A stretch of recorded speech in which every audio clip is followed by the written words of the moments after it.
Molekul adalah molekul besar yang merupakan gabungan dari molekul yang lebih kecil disebut monomer, di mana antara monomer yang satu dengan monomer yang lainnya dihubungkan dengan ikatan kovalen. Makromolekul terdiri dari karbohidrat, protein, dan lipid. Yang pertama akan dibahas adalah karbohidrat. Unsur karbohidrat karbon, hidrogen, oksigen, kadang juga nitrogen. Karbohidrat juga mengandung gugus fungsi karbonil, aldehid atau keton, dan gugus fungsi hidroksil. Karbohidrat juga didefinisikan sebagai polihidroksialdehid atau polihidroksiketon. Polihidroksialdehid itu gugus karbonil dan hidroksinya terletak di ujung rantai, contohnya glukosa dan galaktosa. Sedangkan polihidroksiketon, gugus karbonil dan hidroksinya terletak di selain ujung rantai, contohnya fruktosa, ribulosa. Jadi perbedaan mendasar antara keduanya itu gugus fungsi. Membedakan ketosis dengan adosis bisa dilakukan dengan uji Seliwanov. Dasar uji ini dehidrasi molekul di mana aldosis akan bereaksi lambat dan menghasilkan warna merah muda, sedangkan ketosis akan bereaksi cepat menghasilkan warna merah gelap. Karbohidrat juga terdapat ikatan, yaitu ikatan glikosida. Glikosida itu ikatan yang terbentuk dari gugus anomerik dan gugus hidroksil gula atau senyawa lain yang melepaskan H2O. Selanjutnya, protein. Protein tersusun dari rantai asam amino yang terdiri dari struktur yang berbeda-beda namun dihubungkan oleh ikatan peptida. Jadi dapat dikatakan asam amino itu merupakan bentuk paling sederhana dari protein. Ada 4 struktur protein. Yang pertama itu struktur primer, struktur sederhana dengan rantai asam amino yang tersusun linear. Yang kedua itu struktur sekunder, di mana terdapat rangkaian asam amino dari protein yang dihubungkan oleh ikatan hidrogen. Yang ketiga ada struktur tersier. Struktur tersier itu di mana gabungan dari beberapa struktur sekunder yang biasanya berupa gumpalan. Struktur ini distabilkan oleh 4 ikatan. Yang pertama ikatan hidrogen, ionik, kovalen, dan hidrofobik. Yang keempat ada struktur kuartaner, di mana struktur ini memiliki 2 atau lebih subunit protein dengan struktur tersier yang akan membentuk protein kompleks. Gambar struktur protein. Protein dapat menghantarkan listrik karena protein mengandung asam amino. Berdasarkan sifat fisik kimia, asam amino merupakan elektrolit, yaitu mempunyai muatan dan polaritas tinggi sehingga dapat menghantarkan arus listrik. Yang selanjutnya itu ada lipid. Lipid adalah senyawa yang dapat larut dalam pelarut organik nonpolar namun sukar larut di dalam air.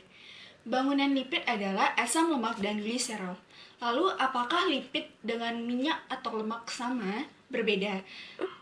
Perbedaan di antara keduanya adalah tipe alkoholnya. Tipe alkohol lemak itu triester gliserol atau trigliserida, sedangkan tipe alkohol lipid itu turunan dari gliserol.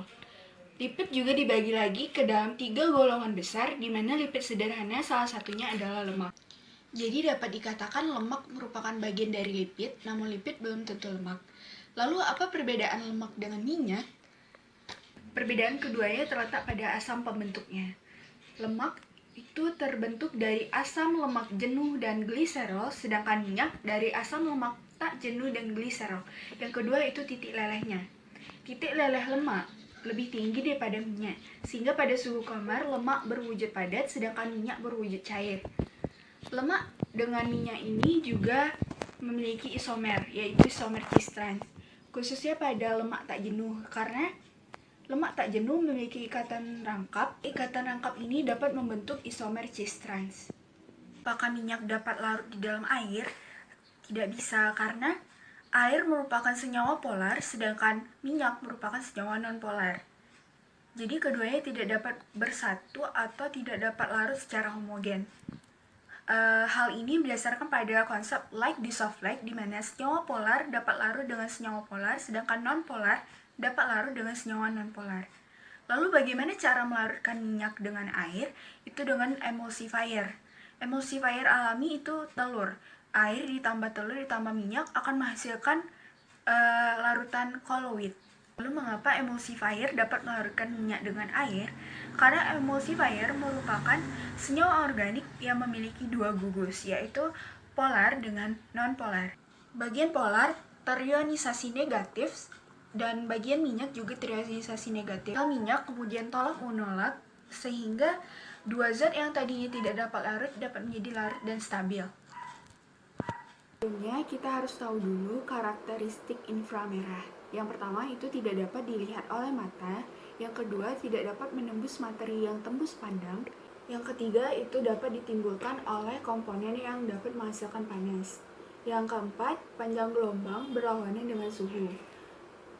Misalnya ketika suhu naik, panjang gelombang inframerah menurun. Jenis-jenis inframerah yang dapat ditemukan dalam kehidupan itu yang pertama, inframerah jarak dekat dengan panjang gelombang 0,7 sampai 2,5 mikrometer. Itu contohnya alat untuk mencitrakan pandangan pada malam hari. Yang kedua, inframerah jarak menengah dengan panjang gelombang 2,5 sampai 50 mikrometer. Itu contohnya sensor alarm. Yang ketiga, inframerah jarak jauh dengan panjang gelombang 50 sampai 1000 mikrometer. Itu contohnya molekul yang mengandung atom berat, biasanya itu senyawa anorganik, tapi perlu teknik khusus. Jadi kepada topik, apa itu spektroskopi inframerah? Itu adalah metode analisis instrumentasi pada senyawa kimia yang menggunakan radiasi inframerah.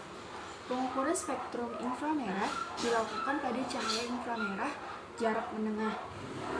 Energi dari radiasi ini menyebabkan vibrasi atau getaran pada molekul.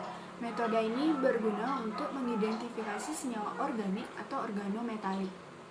Pita absorpsi inframerah sangat khas untuk setiap tipe ikatan kimia atau gugus fungsi. Pengabsorpsian energi ini pada berbagai frekuensi dapat diidentifikasi dengan spektrofometer inframerah. Spektrofometer inframerah adalah alat yang digunakan untuk mengidentifikasi senyawa baik secara kualitatif maupun kuantitatif.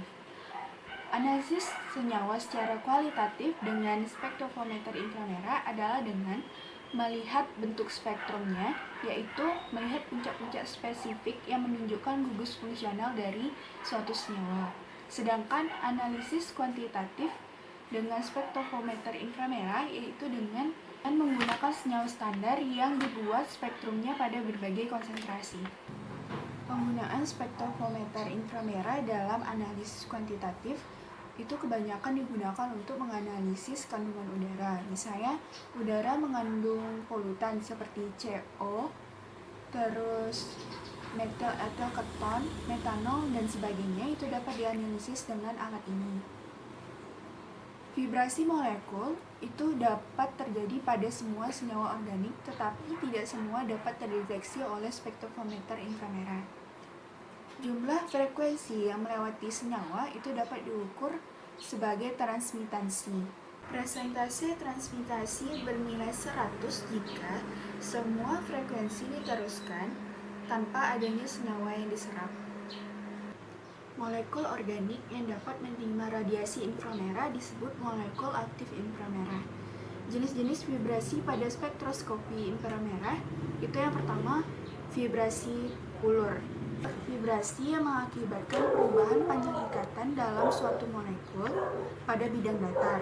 Yang kedua, vibrasi bengkok, itu terjadi antar atom dalam molekul organik yang bergerak mengayun beraturan. Ini menyebabkan spektrum inframerah berbeda pada berbagai senyawa.